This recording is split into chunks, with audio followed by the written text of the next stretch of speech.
juga tidak boleh lari pada sejarah. Indonesia itu perjuangan kemerdekaan dia dengan buluh runcing. Ya bosku, jumpa kembali di channel ini. Apa kabar para bos semua dimanapun berada saat ini? Semua para bos semua dalam keadaan baik-baik saja, tak kekurangan apapun kiraan yang impian dari para bos semua segera tercapai. Jadi pasti para bos semua sering mendengar bagaimana kekacauan yang terjadi di negara tetangga kita akibat isu perkauman bosku. Ya, hal ini sangat terdengar begitu miris ya. Dimana kita tahu negara tetangga kita itu sudah merdeka berpuluh tahun, tapi masih juga memusingkan hal-hal semacam ini bosku. Dan justru hal ini sangat berbeda sekali dengan negara Indonesia, yang secara jelas bagaimana identitas negara Indonesia itu tak perlu dipertikaikan lagi bosku. Lalu baru-baru ini muncul kembali ada narasi yang menyenggol berkaitan dengan perkauman di negara tetangga kita Malaysia, juga ketakjuban mereka melihat perpaduan yang terjadi di negara Indonesia bosku. Berkaitan dengan hal itu, hari ini kita mau mereaksi sebuah video yang bersumber dari channelnya Atanua Media. Dan judul videonya mengatakan negaranya ada, tapi bangsanya apa? Indonesia yang di center. Dan tanpa berlama-lama berkaitan dengan hal itu semua, langsung saja kita reaksi videonya. Jom kita reaksi videonya.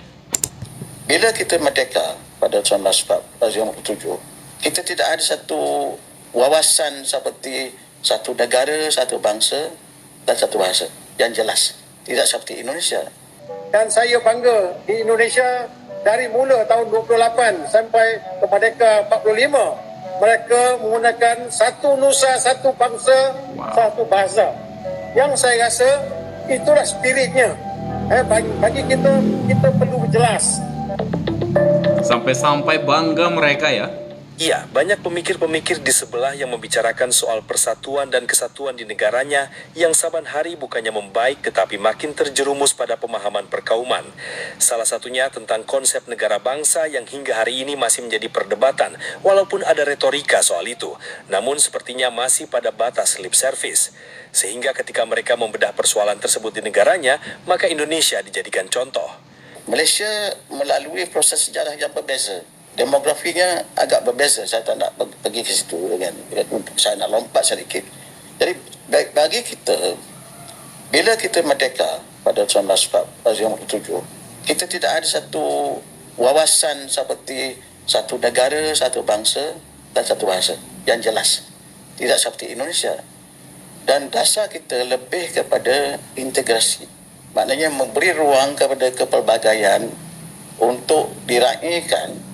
Dan ini dituangkan ke dalam perlembagaan. Jadi artinya perlembagaan, contohnya kalau perkara 153 Jadi Pertuan Kelakong ada mandat di situ untuk menjaga kepentingan orang Melayu dari segi ekonomi, dari segi pendidikan dan lain-lain. Pada masa yang sama kepentingan kaum-kaum lain juga harus diakui dan dihormati.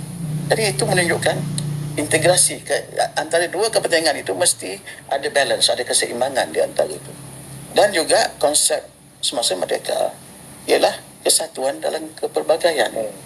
Dan pada peringkat awalnya ialah bersekutu bertambah mutu. Itu slogan mereka ya. Sekarang konsep lama tu. Jadi artinya kita harus bersekutu dari segi negaranya, bersatu dari segi rakyatnya yang berbilang kaum. Jadi kita ada negara tapi bangsanya apa? Soalan itu tak dipecahkan pada peringkat kemerdekaan. Kerana fokus pada masa itu ialah untuk berdasarkan apa yang sudah dipersetujui bersama. Pelbagai kaum ini harus bersatu dan harus ada konsep bertolak ansur dan membina bersama negara ini dengan persefahaman berdasarkan prinsip kompromi. Jadi di sini untuk memudahkan pemahaman, saya ambil contoh secara ringkas negara Indonesia. Mereka telah mempunyai bayangan ataupun bangsa idaman mereka yang diungkapkan dalam Sumpah Pemuda pada tahun 1928. Dan pada masa itu mereka menegaskan bahawa apa yang dia kehendaki atau yang dihasratkan oleh pejuang-pejuang nasionalis Indonesia melalui perjuangan kemerdekaan ialah sebuah tanah air, iaitu tanah air Indonesia yang merdeka, sebuah bangsa iaitu bangsa Indonesia yang utuh, dan satu bahasa iaitu bahasa Indonesia. Maka itu merupakan satu wadah, satu konsep yang sudah dianggap sebagai tritunggal atau tiga dalam satu, itu dianggap sebagai satu perjuangan mereka yang bukan disebut disempurnakan, tapi dicapai setelah kemerdekaan diisytiharkan pada 17 Ogos 1945. Tetapi kerana Belanda tidak mengiktirafnya, maka mereka terus berperang sampai tahun 1949. Barulah kemerdekaan itu kiranya dapat dimenangi secara lebih mantap oleh rakyat dan bangsa Indonesia. Dan Indonesia melaksanakan polisi dasar asimilasi di kalangan penduduknya yang pelbagai itu. Dan mereka mempunyai undang-undang dasar atau perlembagaan pada tahun 45 dan juga mengisytiharkan Pancasila, 5 rukun. Nah, ada juga yang membedah dari patriotisme dan sejarah perjuangan Indonesia yang kemudian mereka kaitkan dengan konsep negara bangsa. Dalam konteks patriotisme, kita melihat ada yang sanggup mengorbankan nyawa dan juga harta demi negara bangsa. Dalam konteks itu, saya nak minta pandangan intelektual dua untuk melihat pada bagaimana mungkin kita melihat ke arah pembentukan politik baru sebagai sesuatu yang perlu sinonim dengan takrif definisi dan ideologi negara bangsa era kurun ke-21, kerana ia perlu jiwa besar bagi memasukkan runtunan-runtunan bicara wara atau diskurs yang kita sebutkan tadi. Tadi Kak Maru ada menyentuh persoalan bagaimana Indonesia yang dilihat sebagai negara bangsa. Wow. Pada saya, kita juga tidak boleh lari pada sejarah. Indonesia itu perjuangan kemerdekaan dia dengan buluh runcing. Istilah yang digunakan. Ini perjuangan yang berdarah. Berbanding dengan sejarah di Malaysia, pembentukan Malaysia ini, kemerdekaan Malaysia ini penuh dengan bargaining and negotiation. Penuh dengan tawar-menawar, dengan perdamaian, toleransi. Sehingga kalau kita merujuk kepada pembentukan parti politik sendiri, kita tidak boleh lari bahawa pembentukan perikatan itu menerusi Community Liaison Committee balik di tahun 1949 dulu. Itulah sebenarnya membentuk DNA Politik Alliance di Malaysia. Dan persoalan Kamarun, adakah kita boleh mengubah landscape politik ini, governance ini kepada sesuatu yang lebih united?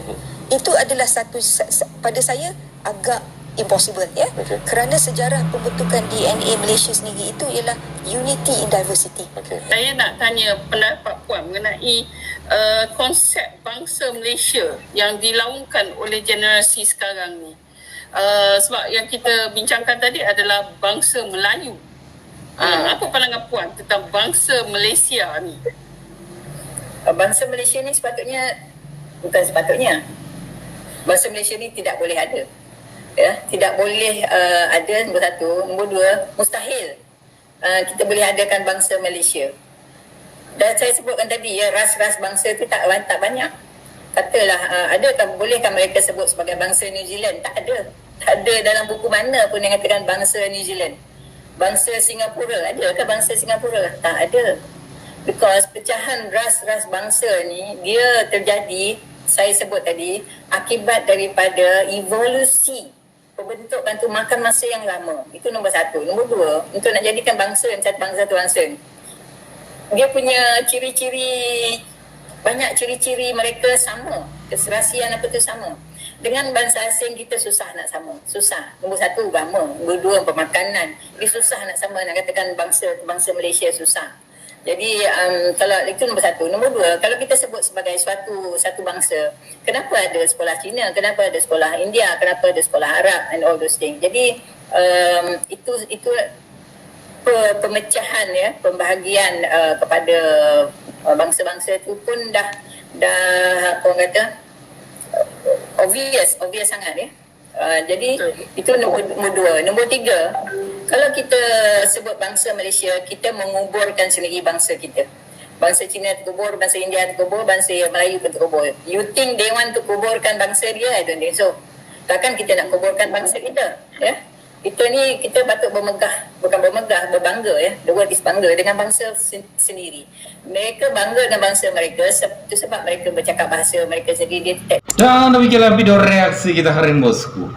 Jadi sebagaimana kita tahu bahwa negara tetangga kita, meskipun sudah berpuluh tahun merdeka tapi juga masih dipusingkan dengan isu perkauman, bosku. Dan hal ini yang membuat mereka justru melirik ke negara Indonesia. Pasalnya dua negara ini kan berdekatan di mana mereka bisa melihat bagaimana perpaduan di negara Indonesia itu jauh lebih solid jika dibandingkan dengan negara Malaysia, bosku. Dan muncul argumen-argumen lain yang mengatakan bahwa beda cara kemerdekaan yang membuat situasi ini sangat berbeda, bosku.